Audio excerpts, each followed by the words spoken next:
Hey, Kings of Dragons, Dragon King 551 here, and we are back with another Michigan type video.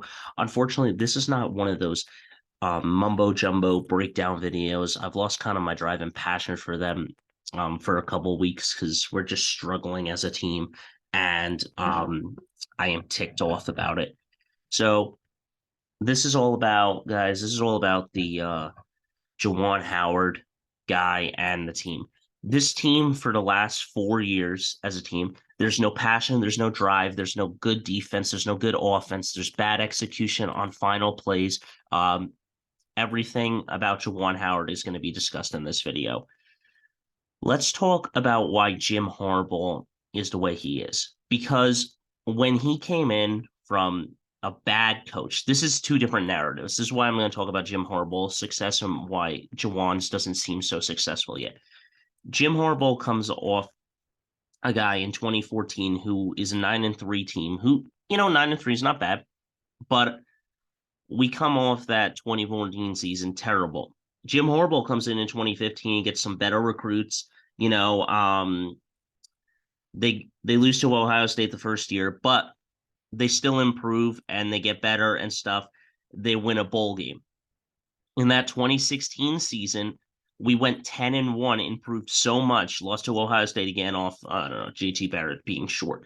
But then he kept improving, recruiting, had a couple bad years, 2017, 2018, 2019, like okay years. 2020, he has that fluke 2-4 year. 2021, they go the only when you hit rock bottom, there's only one way to go. Straight up, man. Just skyrocket from the ground all the way up, and bam, you're there. That's what Michigan did. They got into the college football playoff. Then the next year they went 13-0, and they did it again.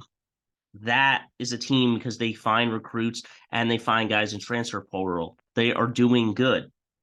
Juwan Howard is not finding that. He's not there. And let me explain why. It's the Ryan Day Urban Meyer situation for Michigan. Yes, I know what you're going to say, but that doesn't make any sense. How? Okay, well, here's the thing. Urban Meyer retires in 2018 or 2019. I don't even remember what year he does, but he gives the recruits to Urban Meyer. I'm sorry, Urban Meyer gives the recruits to Ryan Day, and Ryan Day gets those guys and all of the players and gives the key, basically has the keys to the kingdom. He's the big shot, right? He squanders the talent around him and loses in two semifinal games, and in 2020 gets to the Natty and loses to Bama. So there you go. And then in 2021, when he had um a good team and a chance to beat I'm sorry, to beat Michigan and to beat Oregon, he failed and lost two games. And then again, he had bad execution and bad coaching, and he lost again. Just because, and I said, just because you have 4 stars and 5 stars, it doesn't mean that you're going to win in game. Remember, that just means to get more exposure and stuff. Now, the Juwan Howard situation is exactly the same.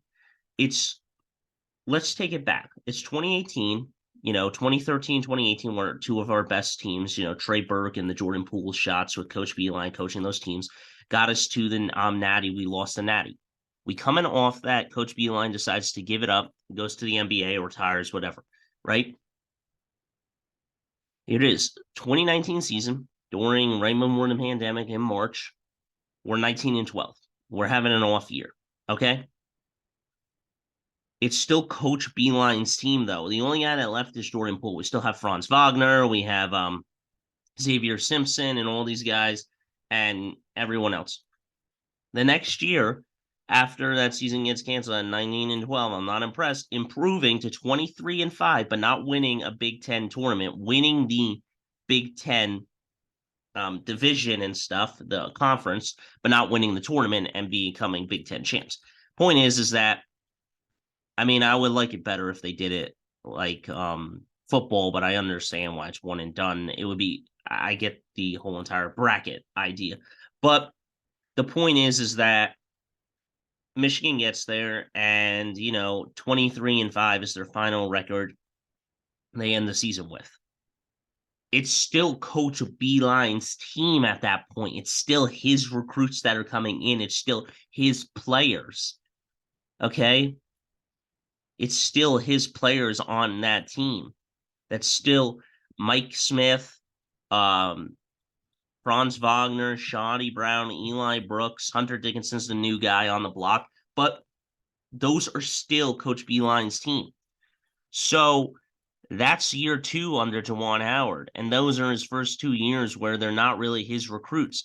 Year 3, when he goes in, that's his year with his recruits, and they haven't done anything. He squandered the talent the first 2 years. Well, obviously the pandemic year doesn't really count, but the next year after that, he had a chance to win and go to the Natty, and he failed, and he dropped it short. We're going to look at those highlights and talk about why he's not a good coach.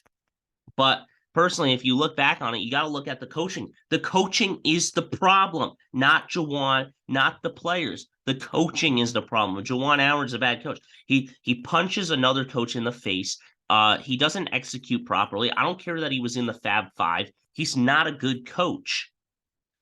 Juwan Howard's success after 4 seasons, I'm not impressed with. It went the other direction. He didn't improve on Coach Beeline's success. He failed. He's failed so far on that success. He's got them farther in Sweet 16s and stuff. No shit, Sherlock, but we should be in the Final Four every single year because we're a really good team and stuff. But the execution of coaching is the problem, and we're not playing defense or offense. Let's look at some of these highlights, and let's talk about it, guys. This is why I don't like Coach B. This is why I don't like Juwan Howard. And I like, oh, wait, this is the wrong one. Hang on. I apologize. Hang on, guys. I don't want this. I should keep going to that one. I mean, all right, here we go. I don't understand why it was going to that one. I apologize. I'm going to put the volume on and let's just talk about this because this is ridiculous.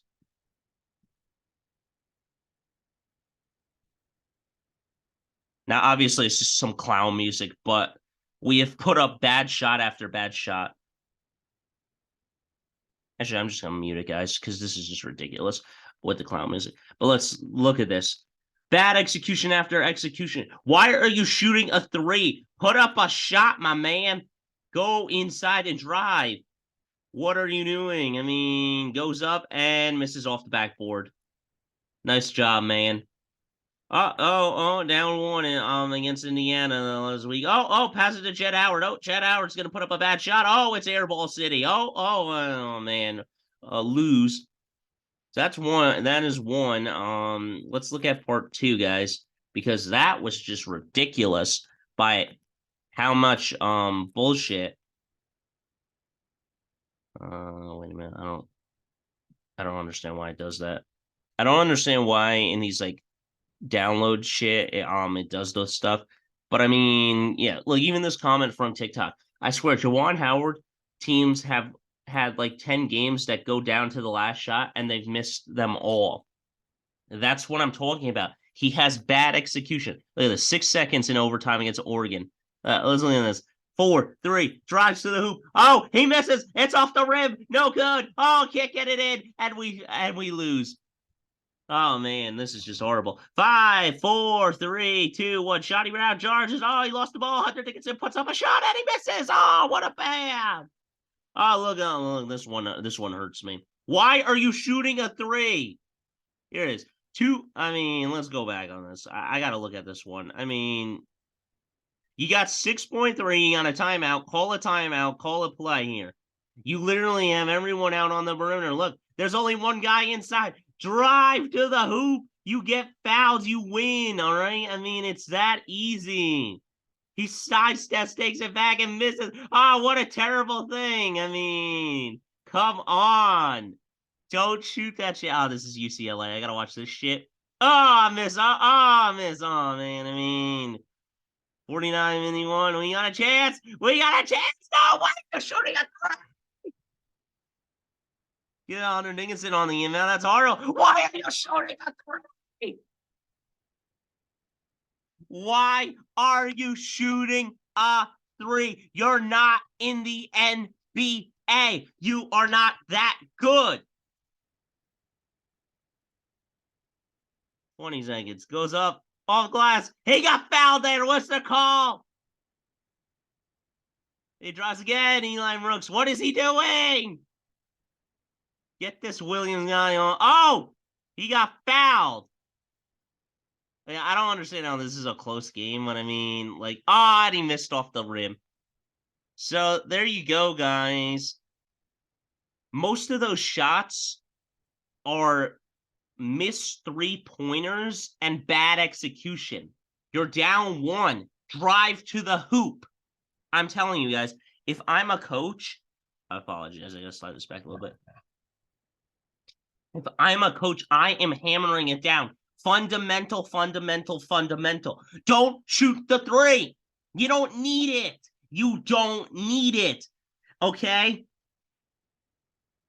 The reason it works so well for Jordan Poole and stuff is because in that game, Coach Beilein has good execution and knows Jordan Poole's stat line and shooting percentage. You're going to pass it to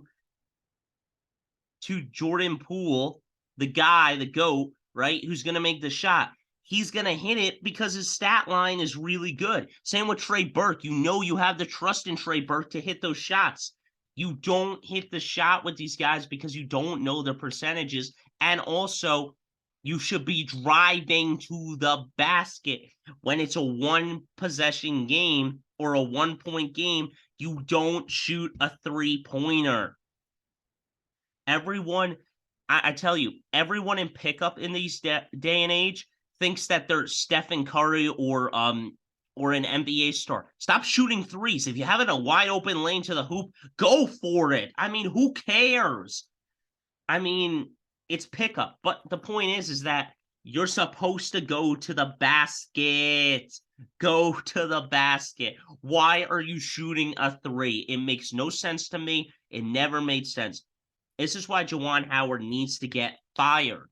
I'm telling you, he's not a good coach. He's not. Those are just one example after example after example after example after example after example that he does not do well. All right? I don't care what year it was. That was over the 4-year time span that he was there, and he's choked in every single game. I don't care who he is. He needs to get fired. Now, years ago, 3 years ago, everyone was complaining for Jim Harbaugh's head. However, Jim Harbaugh continued to improve. He had one fluke season in 2020, and he continued to improve. We are not improving, okay? We go 19-12, 23-5. Then we go 17-10. Now we're like 14-11 or something. I don't even know, guys, what we are anymore. But let's look at Michigan's standings, okay? I'm going to tell you right now, we do not have a good team right now for the way that we've been playing. We are not playing our best basketball right now. We are not playing great. I don't even know what we are anymore because we're so bad. All right, let's just take a look at what we are right now. We're 14-12. Okay, this is not a good look. I mean, next week Michigan's got to play Rutgers. All right, I'm gonna go enjoy that game. But point is that they have to win against Michigan State. I mean, they could get up, but ultimately, you know, I don't even know if they make March Madness the way that they're playing right now. I mean, they lost to Wisconsin 64-59. I mean, Indiana, they had a good game here when they should have won. I mean, Ohio State, they beat their rival. Great job. Nebraska, they killed. But, I mean, come on, guys, get it together. I mean, 14-12. I mean, I think that if they win their next couple of games, they could get in. I mean, 15, 16, 17, 18, 19. They could finish the season 19-12 back to Juwan Howard's um game, but it's going to be tough because they have one home game on the road, home, and then the last two on the road. So I mean, I don't know. I don't think that Juwan Howard is the guy, guys. Let me know. Do you think Juwan Howard is the guy, or do you think he should be fired? Because I'm sick and tired of this shit where we keep putting up bad shot selections, trying to hit a three when we don't need it. Let me know your thoughts, but that's all I got to say about this guy. I think he has to be fired.